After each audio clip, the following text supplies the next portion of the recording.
Good morning student, मैं mister Santosh Kumar Tiwari. आज मैं आपको बीएड सेकेंड सेमेस्टर में आपको फर्स्ट पेपर का यूनिट सेकंड में आज का जो टॉपिक है वो है मास मीडिया यानी जनसंचार। तो जनसंचार क्या ये समझते हैं। आज के युग में जनसंचार कहें तो पूरे समाज की रीढ़ की हड्डी बन चुकी है।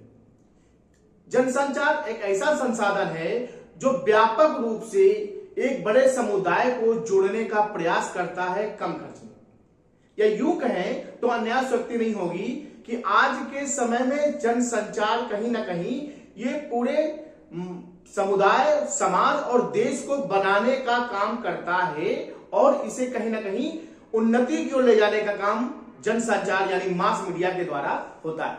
क्योंकि आज के समय में जो इलेक्ट्रॉनिक डिवाइस है वो इस तरह से प्रभावित है कि उसके बिना किसी भी व्यक्ति का काम नहीं चल रहा है।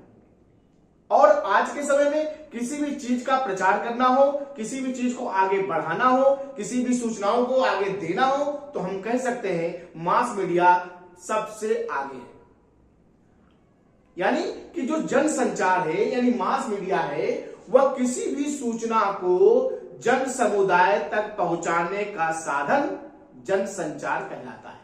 यानी जन जन तक जो सूचनाएं हैं उनको व्यापक रूप से सबको मिल जाना, दिस इज कॉल्ड जनसंचार या मास मीडिया कह सकते हैं। तो आज हम इसी संदर्भ में बात करेंगे और आज का टॉपिक भी आपका यही है, ज्वलंत बिल्कुल। तो आज आइए देखते हैं मास मीडिया। मास मीडिया क्या है।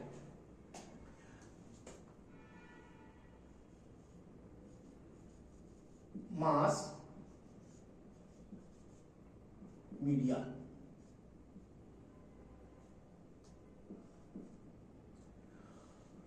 तो मास मीडिया को हम कह सकते हैं कि जनसंचार। क्या कह सकते हैं? जनसंचार। जनसंचार क्या कह सकते हैं? जनसंचार या संचार मीडिया।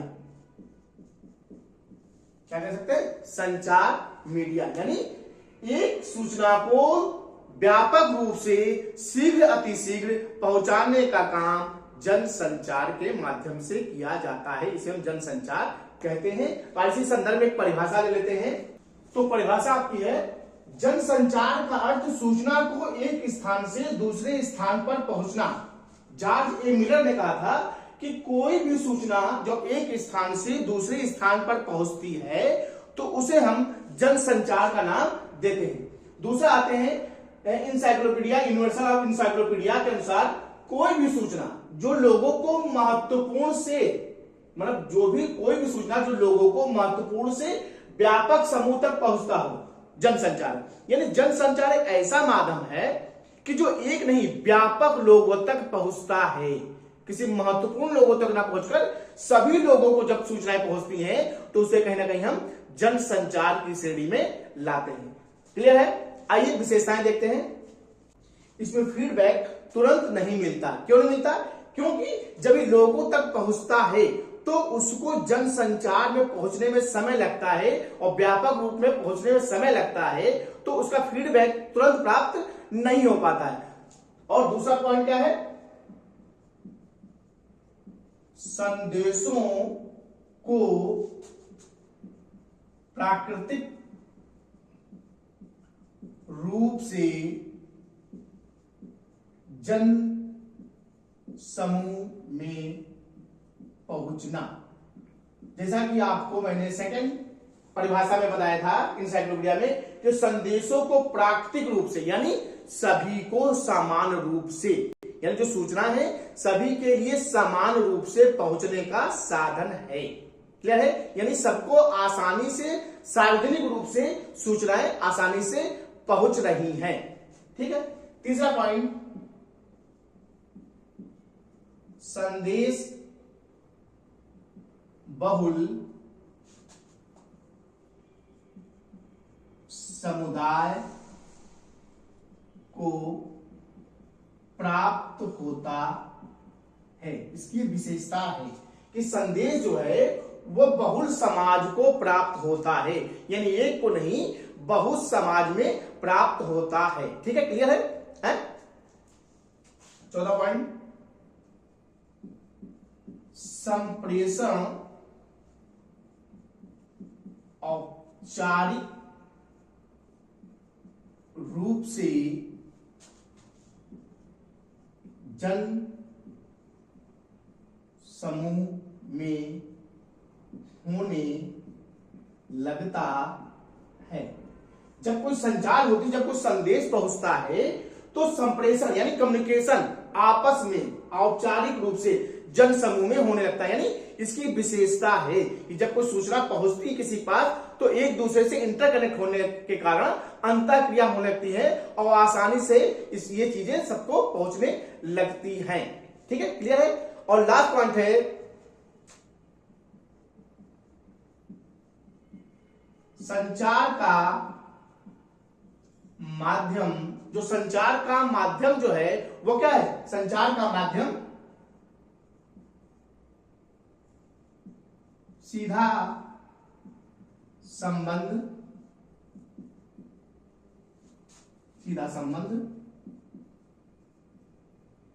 जन समुदाय से है। यानी जो संचार का माध्यम है वो सीधा किससे? जन समुदाय से। किससे? जन समुदाय से। क्लियर है? कुछ पूछना आप लोगों को? कोई क्वेरी आप लोगों की हो तो बताइए। ठीक है, अब आते हैं इसके कार्य।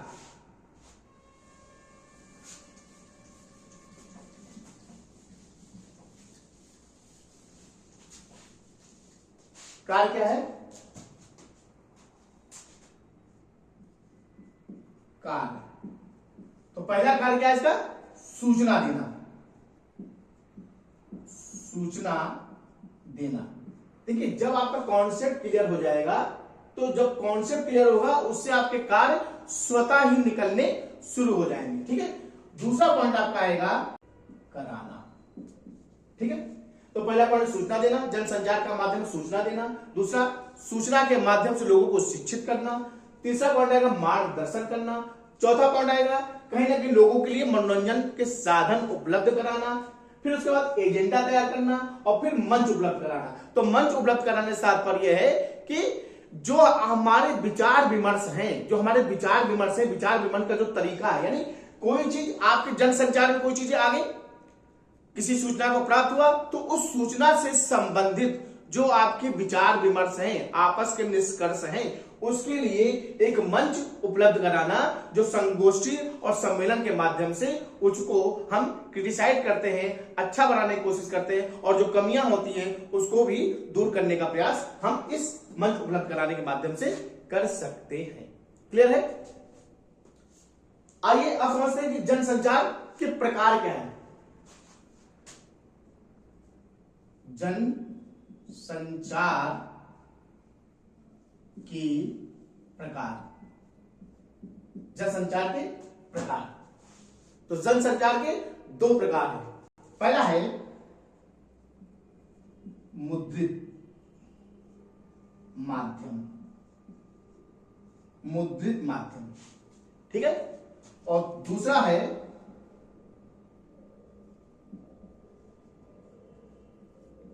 इलेक्ट्रॉनिक माध्यम। ठीक है, तो पहला आपका है मुद्रित माध्यम और दूसरा है इलेक्ट्रॉनिक माध्यम। तो मुद्रित माध्यम से क्या मतलब है? जो चीजें मुद्रित हो यानी छपाई हो सके, प्रिंट हो सके, उसको हम मुद्रित माध्यम कहते हैं। तो मुद्रित माध्यम के अंतर्गत क्या आएगा? पहला आएगा समाचार पत्र, ठीक है, दूसरा आएगा साहित्यिक किताबें, तीसरा आएगा किताब। क्लियर है? कुछ पूछना है? किताब या पुस्तकें ब्रेक कर सकते हैं। ये क्या है? ये आपके हैं मुद्रित। नेक्स्ट आएगा इलेक्ट्रॉनिक माध्यम। तो इलेक्ट्रॉनिक माध्यम में सबसे पहले आएगा आपका कंप्यूटर, फिर आपका आएगा दूसरा रेडियो, तीसरा audio video, audio video. Next आएगा चौथा